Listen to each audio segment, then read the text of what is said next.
Zoe, Grandma can't hear well, so let's greet her loudly, okay? Zoe and I walked through the gate of my in-laws' house. Hello, Mary. It's been a while. Hello. Mary, my mother-in-law, looked tense and stiff. I noticed her hearing aids, which gave me some relief, thinking we could probably have a normal conversation. She glanced at Zoe, who was standing quietly next to me, but then quickly looked away. Zoe, still holding my hand, squeezed it tightly and took a deep breath. Hi, Grandma. It's so nice to finally see you. Zoe's loud, clear voice echoed in the entrance hall like a cheerleader at a sports event. I assumed it was because I had just told her to speak loudly. But it was likely also because she was excited and happy to finally meet her grandmother. I thought Mary, even with her hearing loss, would surely hear this. I was looking forward to her reaction. But to my surprise, Mary suddenly covered her ears and crouched down. Mary?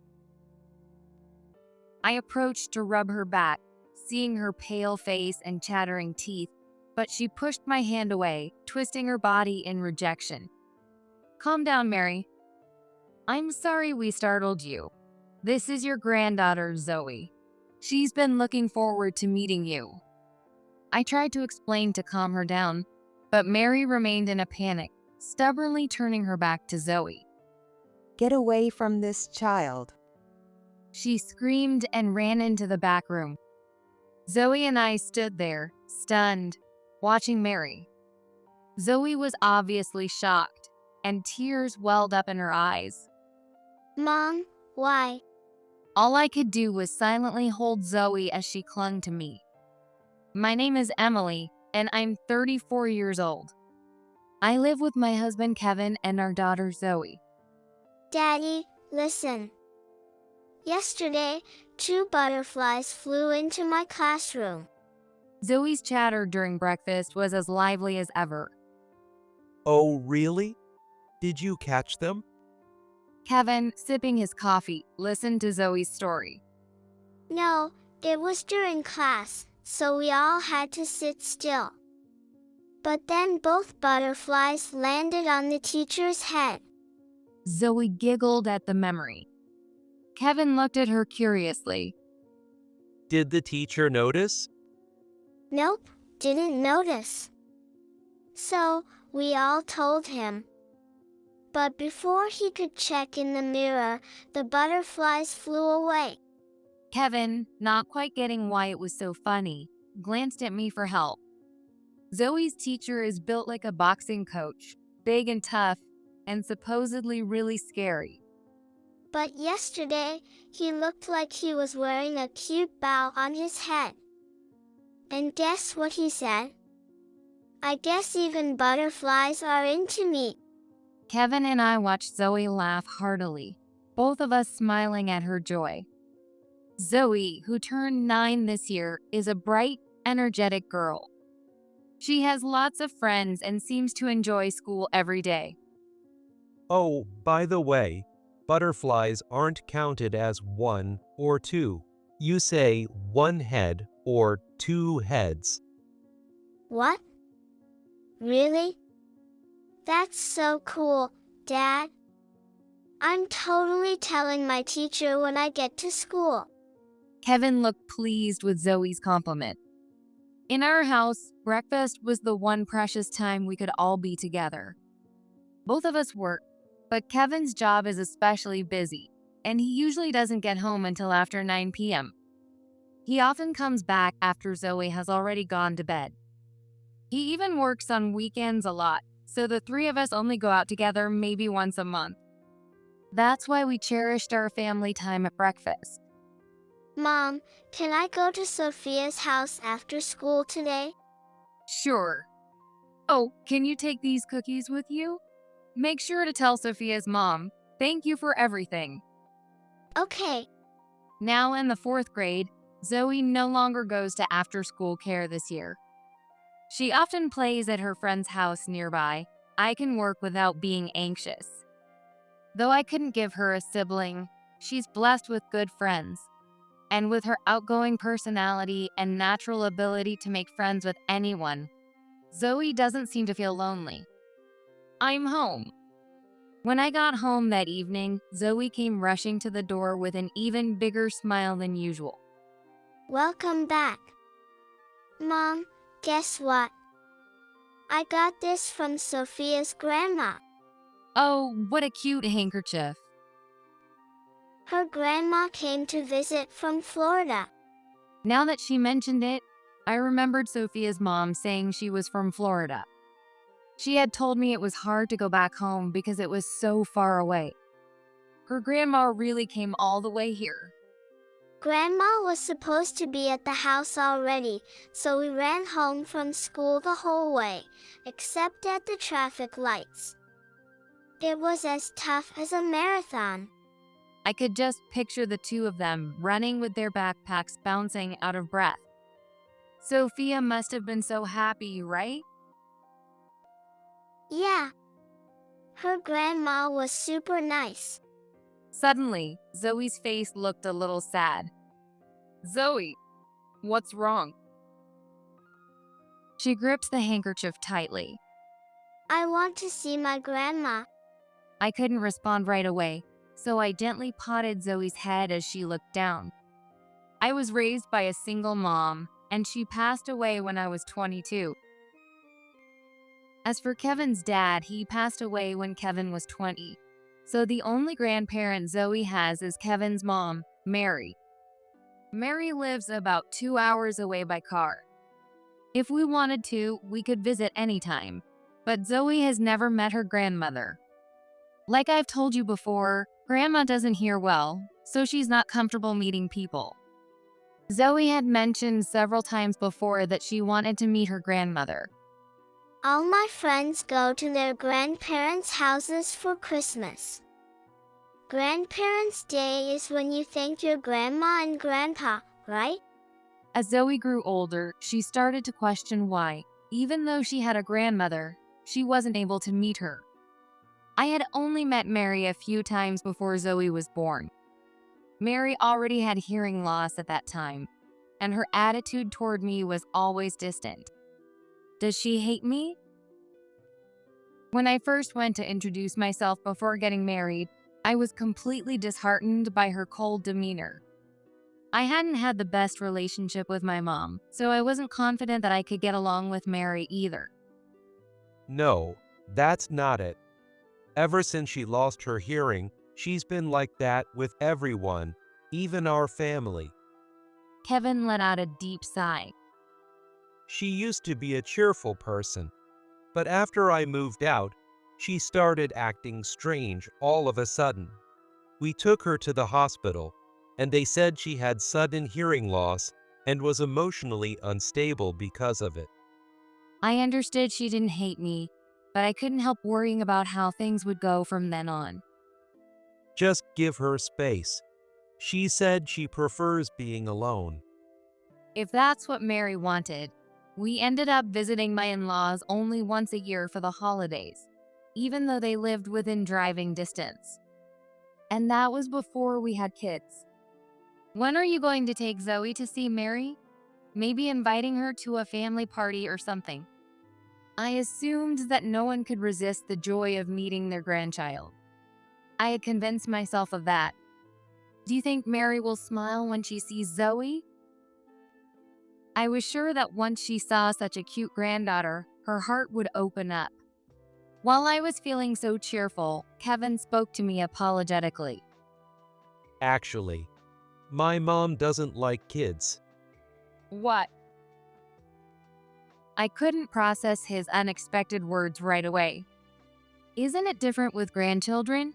People always say they'd do anything for them. Surely, seeing her own grandchild, especially a baby, would stir up feelings of affection, right? But Kevin lowered his gaze and quietly shook his head. She told me not to bring a baby, even after her grandchild was born. Hearing Kevin's words, it felt like I'd been hit over my head. Sorry, don't take it the wrong way. I couldn't get all the details, but apparently my mom has some kind of trauma. So, it's not that she dislikes her grandchild. She just doesn't like kids. I could tell how carefully Kevin was choosing his words, trying not to hurt me, Mary, or Zoe. I didn't know when Mary had said that to him, but it was clear Kevin had been carrying it alone, not wanting to hurt me. I felt guilty. I see. I'm sorry, I had no idea. Okay, let's have the party with just the three of us.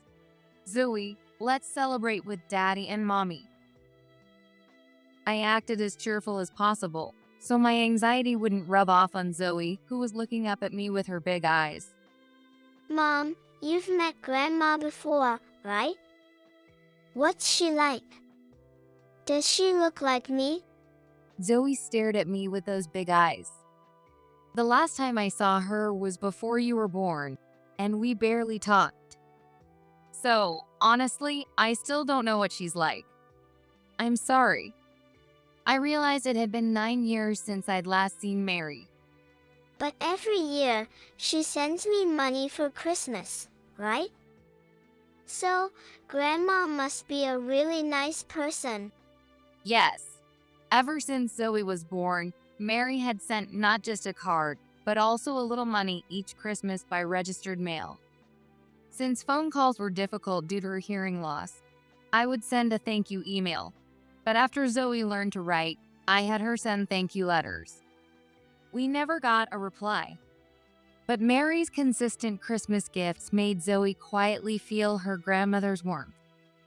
You're right. She must be kind. I agreed, hoping to reassure Zoe. Normally, this would be enough to ease Zoe's desire to meet her grandmother, but not this time. After meeting Sophia's grandmother, Zoe's determination to meet her own grew even stronger. Let's go see Grandma. I'll talk to Daddy about it, okay? I wanted to grant Zoe's wish. And though it was late, I also wanted to build a relationship with Mary myself. With that decision, I asked Kevin to reach out to Mary. Mom said it's okay. 5 days later, Kevin said this while patting Zoe's head. We're going to visit her this Sunday. Zoe's face lit up, and Kevin and I both felt relieved. Yay! Oh, let's bring a present. Do you think Grandma will like it? For so long, Mary had avoided meeting her grandchild. So why the change of heart? It was Zoe's words that triggered it. What would you like for your birthday? When Kevin asked Zoe, who was celebrating her birthday this month, she answered, I want to see Grandma. She wanted it so badly. Both Kevin and I realized how much this meant to her. We had to make this happen. Kevin worked on convincing Mary every day, and finally she gave in. Daddy, what does Grandma like? The morning before their first meeting, Zoe, eating more than usual, asked Kevin this question. What does she like? Let's see. Kevin struggled to remember what his own mom liked, and Zoe was half amused, half annoyed. Okay, how about dogs or cats? Which does she like better? She used to draw a little cat next to my name when I was a kid, so probably cats. What's her favorite fruit? She used to make strawberry jam, so I'd say strawberries. Does she like sunny or rainy days? I think she likes the rain. She used to have a garden full of flowers, and she'd always smile, saying the rain made the plants happy. Whoa. Zoe's excellent questions were revealing a side of Mary I didn't know, and even parts of her that Kevin had forgotten. What's her favorite flower? Well, why don't you ask Grandma directly when you see her next time? Yeah, I will. Zoe and Kevin smiled at each other. That night, as I lay in bed, I thought about my late mom. What were her favorite things? All I could remember was her busy figure, rushing around doing housework and hurrying out the door. What was her favorite food? Her favorite sport. Her favorite color. I couldn't answer any of those with certainty. She was my only family, and yet I had avoided facing her, afraid to get close. I regretted that. I didn't want Zoe or Mary to have the same kind of regrets I did. I went to sleep hoping that tomorrow I would see lots of smiles from Zoe and Mary. With that thought in my heart, I drifted off to sleep. I'm sorry. I'll call my mom and explain everything. The next morning, Kevin rushed out the door in his suit, hurrying to work. It seemed there was an emergency, and he had to go in suddenly. I never imagined that after 9 years, Zoe and I would be the ones to visit Mary without Kevin. A wave of anxiety washed over me. But Zoe, showing no sign of concern, was efficiently getting her things ready. I packed my handkerchief and hat. I've got a present for Grandma too. Mom, are you ready yet? Just a second. If we face this together, we'll get through it. I repeated this to myself, straightening my posture so Zoe wouldn't sense my anxiety. 2 hours later. Look, there she is. Grandma's waiting for us. I spotted Mary, nervously glancing around outside her house, and felt a bit relieved. She looked thinner. Even from a distance, I could see that Mary, whom I hadn't seen in 9 years, had clearly aged. Then she looked in our direction and our eyes met, so I waved. But she quickly turned and rushed back into the house. Grandma went inside. Zoe, Grandma can't hear very well, so let's greet her loudly, okay? Regaining my composure, we walked through the gate of the house. Hello, Mary. It's been a while.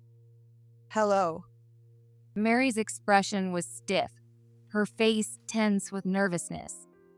I noticed her hearing aids and felt relieved, thinking we could at least have a conversation. She glanced at Zoe, standing quietly beside me, but then quickly looked away. Zoe, holding my hand, squeezed it tightly and took a deep breath. Hi, Grandma. I'm so happy to finally meet you. Zoe's loud, clear voice rang out in the entrance hall like a cheerleader's shout at a sports event. She must have remembered that I told her to speak loudly. And I'm sure her excitement about finally meeting her grandmother added to the energy in her voice. Even with her hearing loss, Mary must have heard that. I eagerly awaited her reaction, but Mary blinked for a moment and suddenly crouched down, covering her ears. Mary? I moved closer, trying to rub her back, seeing her pale face and trembling body, but she pushed my hand away and twisted to reject my touch. Mary, please calm down. I'm sorry for startling you. This is Zoe, your granddaughter. She's been looking forward to meeting you. I tried to explain, hoping to calm her, but Mary remained in a panic, stubbornly turning her back to Zoe. Get away from this child. Mary shouted and ran into the back room. Zoe and I stood there, stunned, watching her. Tears quickly welled up in Zoe's eyes, clearly hurt by her grandmother's reaction on their first meeting. That was a terrible reaction for a first encounter. I wanted to shout at Mary, but it was obvious her condition wasn't something simple. Mom, why? Zoe clung to me, and all I could do was hold her in silence. I was sure Kevin didn't know Mary was in such a state. If he had known, he never would have let Zoe and me go to his mother's house alone. Even though it might hurt him to know the reality of his mother's situation, I knew I had to contact Kevin quickly. As I reached for my phone to call him, my eyes caught sight of a large present with a big red ribbon in front of the room where Mary had fled. Could that be a gift for Zoe? I hung up the phone before Kevin answered. Zoe, let me talk to Grandma. It'll be okay. I reassured her and approached the door to the room where Mary was hiding, knocking softly. Mary, you don't have to come out. I'd just like to talk to you for a moment if you don't mind. I spoke toward the door, though there was no response. As you know, my mom passed away 12 years ago. She was my only family, but I misunderstood her right up until the very end. My mom raised me alone after her divorce. She came home from work after 8 p.m. every night. I spent a lot of time alone, but no matter how busy she was, she always prepared dinner for me in the morning before she left for work. So, even though eating alone was lonely, I was lucky that I never had to wait with an empty stomach. When I got to high school, my mom started making me lunch every day. Her cold homemade meals were delicious, but for some reason, they also made me feel a strange sense of loneliness at times. She provided everything I needed, bought me the things I required, and even gave me spending money. But what I really wanted was her warmth. I wished she would ask me about school, and I wanted her to scold me when I got bad grades. I wanted her to notice when I was having trouble with my friends. But at home, she always sighed. She had always been a quiet person, but after it was just the two of us, it seemed like she had no interest in me at all. I thought, Mom must hate me. As I grew up, I began to avoid her. And as soon as I graduated from high school, I left home, feeling like I was running away. But a few years later, I got a call from her, and when I went to see her, she was lying in a hospital bed, thin and frail. The doctor said she had about a week left. That's when I finally spoke to her honestly. Why didn't you call me before it got this bad? Because I didn't want to bother you. She said, her face expressionless. You wouldn't have bothered me. We're family. And Mom, it must have been so hard for you, taking care of me all alone. I'm sorry. My voice started to tremble as I spoke, feeling hollow. Yes, it was hard, but I could do it because I had you. What?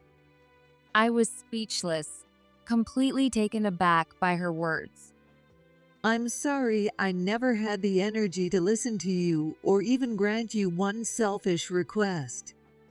I thought you didn't care about me, that you hated me.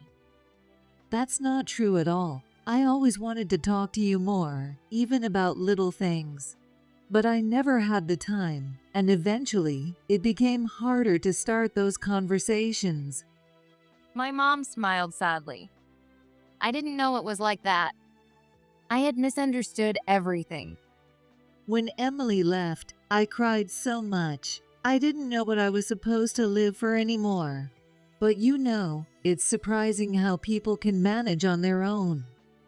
I remembered the email my mom sent me the day after I left home. Why you live and who you live for. Those are very important questions in life. At the time, I didn't understand what she meant by that email. She hardly ever emailed me, so why now of all times? Was she trying to say that now that I was gone, she could finally live for herself? I recalled how I twisted that message in my mind and ended up resenting her for it. But now, realizing how much my leaving had hurt her, I hated the way I had acted back then. I'm sorry for all the trouble I caused, even at the end. It wasn't trouble. I just wanted you to live longer. I had so much to tell you, so many places I wanted to go with you.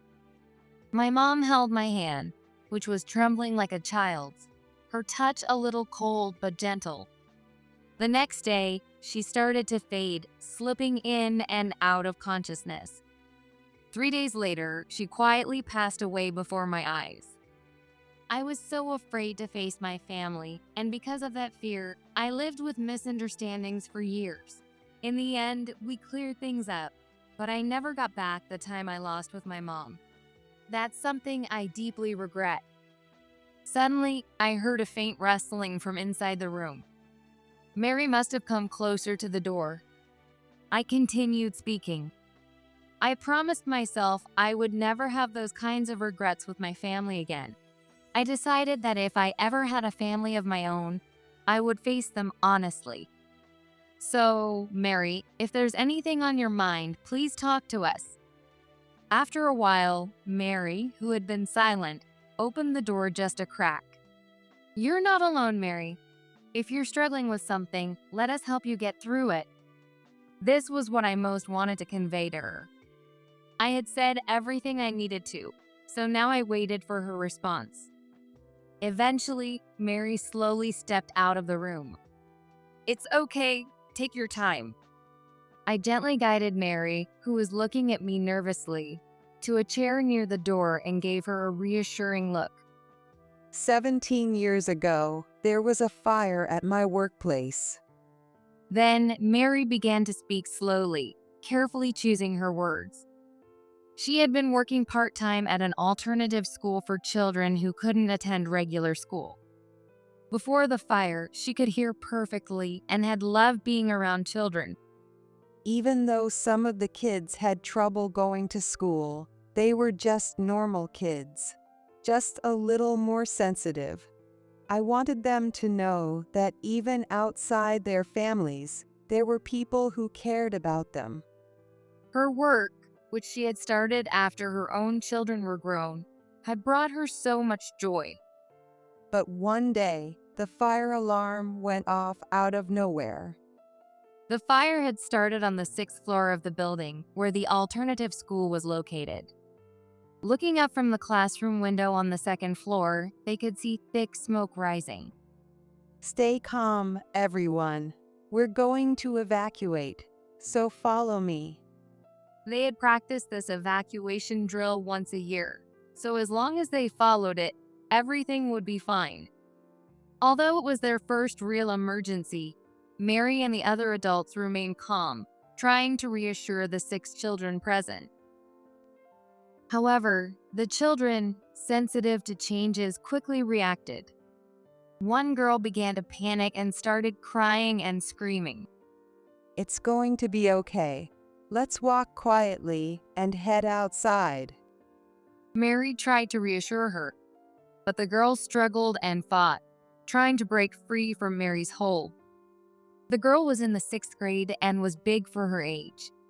She pushed Mary with all her strength, sending her crashing into the wall.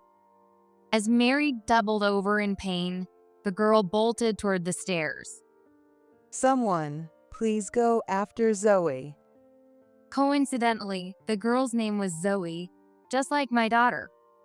At that moment, I realized something. Of course, Zoe hadn't been born yet at that time. But it was clear now that Mary's refusal to meet her granddaughter was connected to this incident. In the end, another teacher managed to get Zoe out safely, and everyone, both students and teachers, made it out without injury. It was Mary's first experience with such a traumatic event. Despite feeling overwhelmed with anxiety, Mary had done everything she could to protect the children, but the fire made her painfully aware of her own helplessness. She had always found joy in being relied on by the kids and watching them grow, and she thought this job was a perfect fit for her. But after the fire, she lost all her confidence.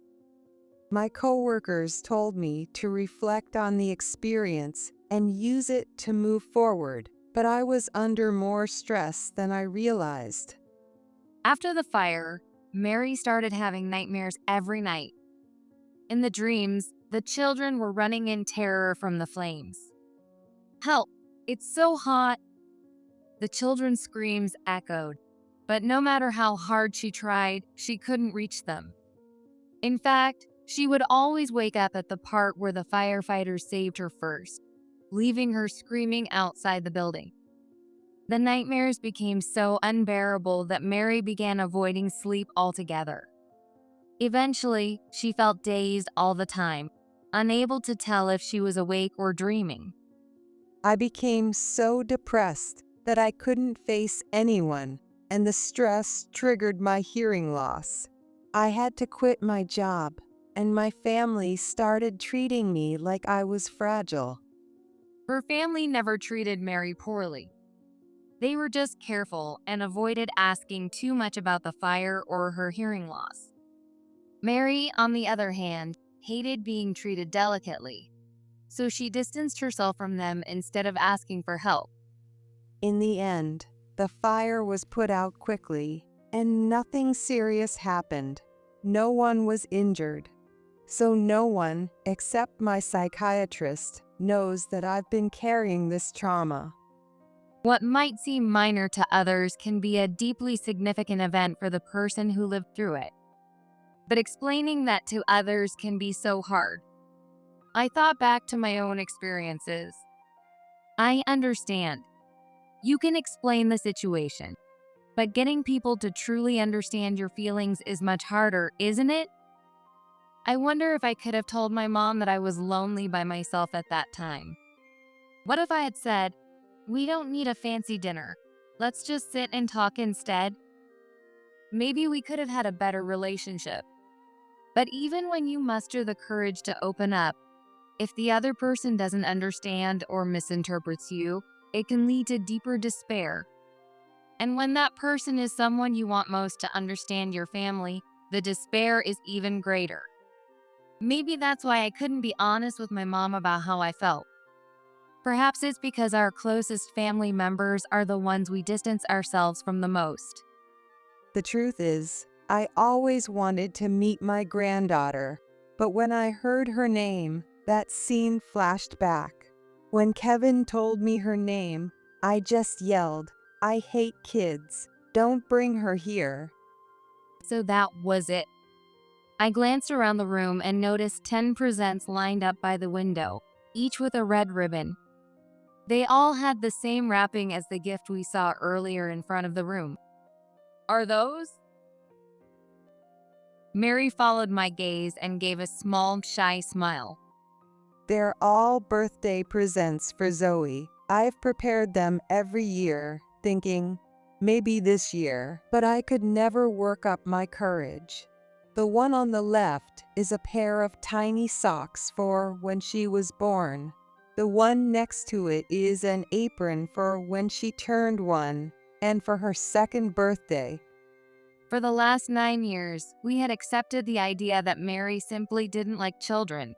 But now I realized she had been struggling alone all this time. Even though I had resolved to face my family, I hadn't truly done so, and now I regretted it deeply. I'm so sorry for not knowing any of this. No, it's my fault for not saying anything.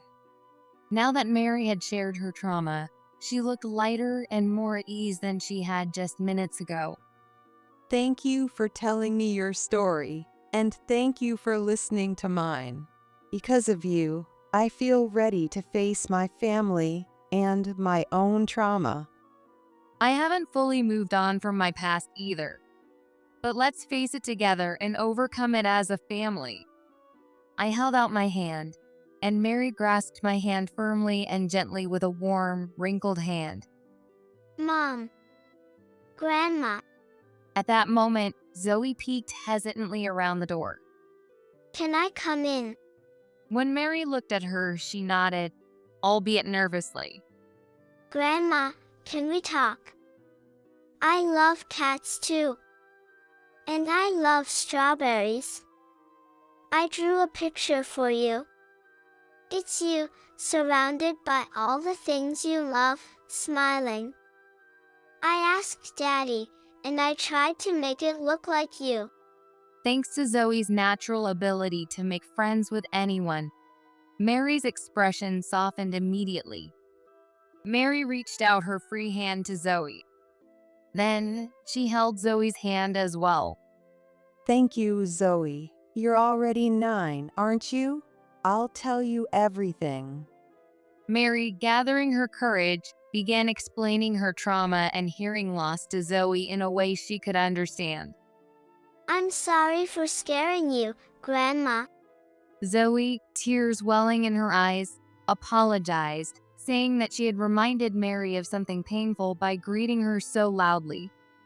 I just overreacted, that's all. And it's only because that little girl who panicked during the fire had the same name, Zoe.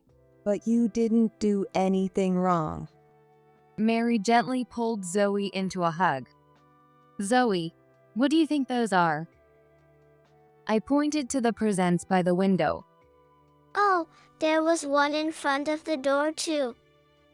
Grandma, what are they? Mary smiled shyly. They're all for you, Zoe. What? Really? Zoe's eyes went wide with surprise as she looked back and forth between Mary and the presents. She had never imagined they were for her. They're things I meant to give you over the years, but now they're mostly useless. You don't need baby socks or an apron for eating anymore. Mary laughed, a little embarrassed, and Zoe hugged her tightly. Grandma, I wish we could have come sooner. I'm sorry for making you wait. You don't have to apologize, Zoe. It was just a misunderstanding on our part. I'm sorry. You all did nothing wrong. I'm the one who didn't say anything. I'm sorry.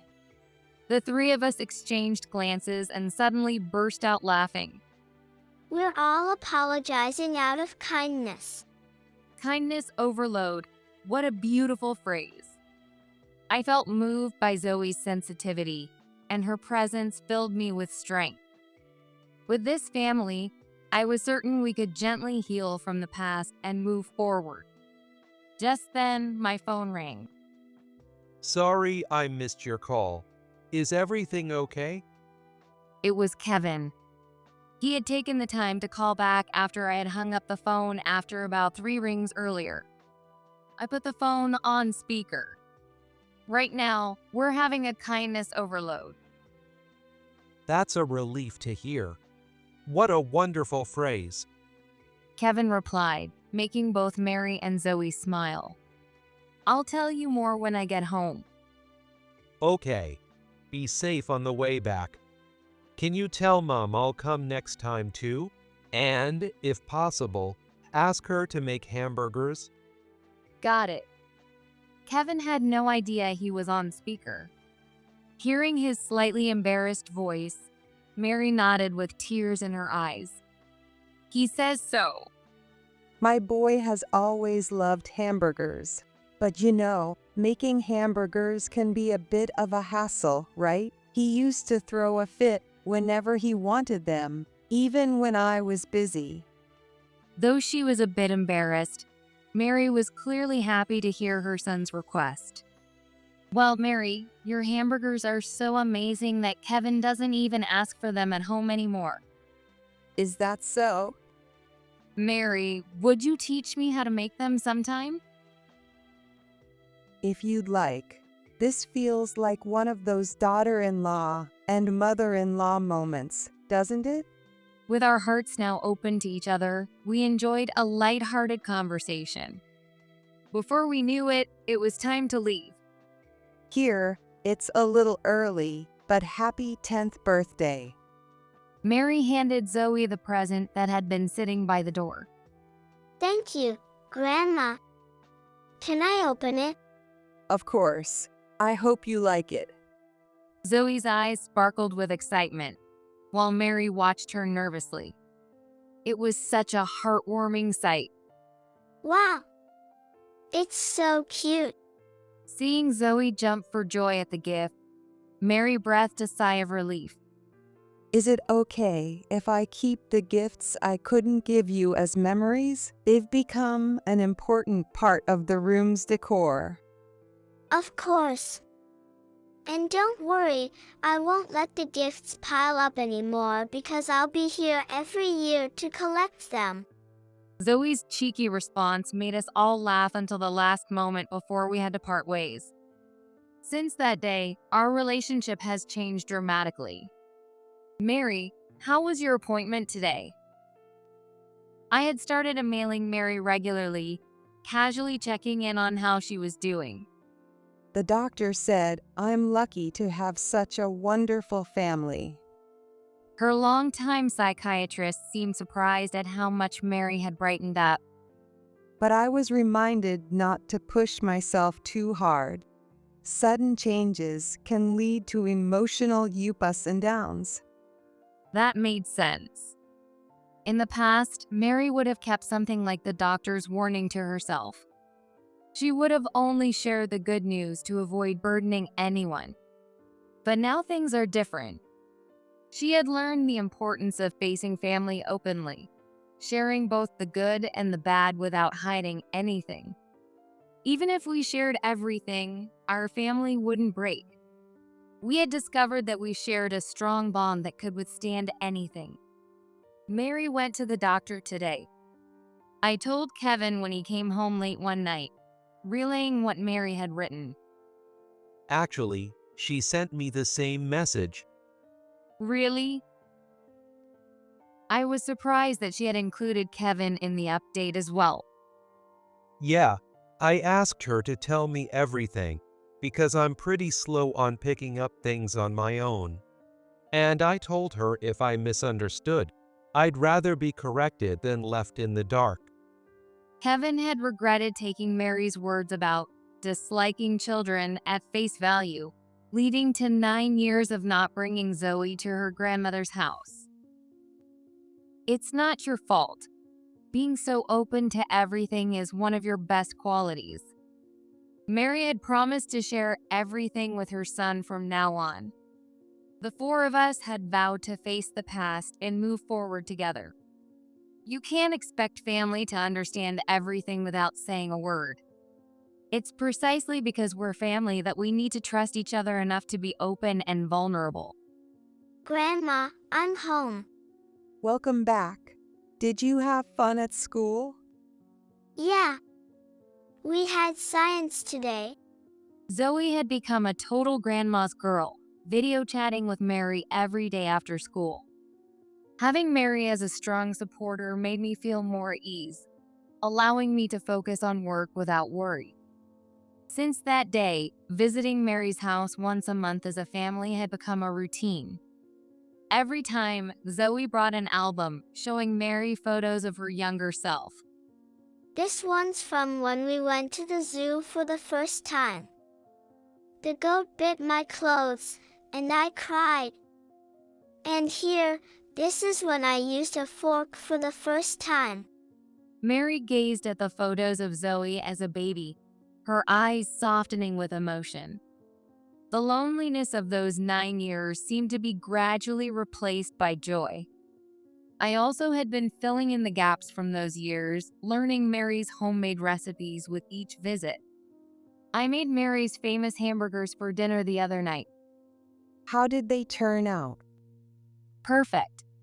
They were such a hit that I promised to make them again during the long weekend. Mary and I laughed together in the kitchen.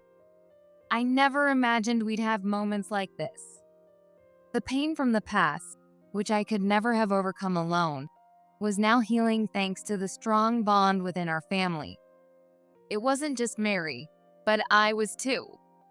Recently, I was able to remember one thing my late mom loved. It was the viola flower. When I brought home the potted violas I had grown in elementary school, my mom gave me a rare smile. Mom, you like violas, don't you? Yes, aren't they cute? Emily, violas suit you. Really? It was just a casual conversation. But I suddenly realized that I had been the kind of girl who suited my mom's favorite flowers.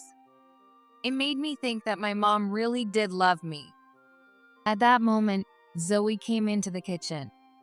Grandma, what's your favorite flower? By coincidence, she had asked Mary the same question. Go take a look at the flower bed. A bunch of them are blooming right now. Mary smiled warmly. Daddy, let's go see the flowers. Zoe pulled Kevin along as they hurried out the front door. What kind of flowers does Mary like, I wonder?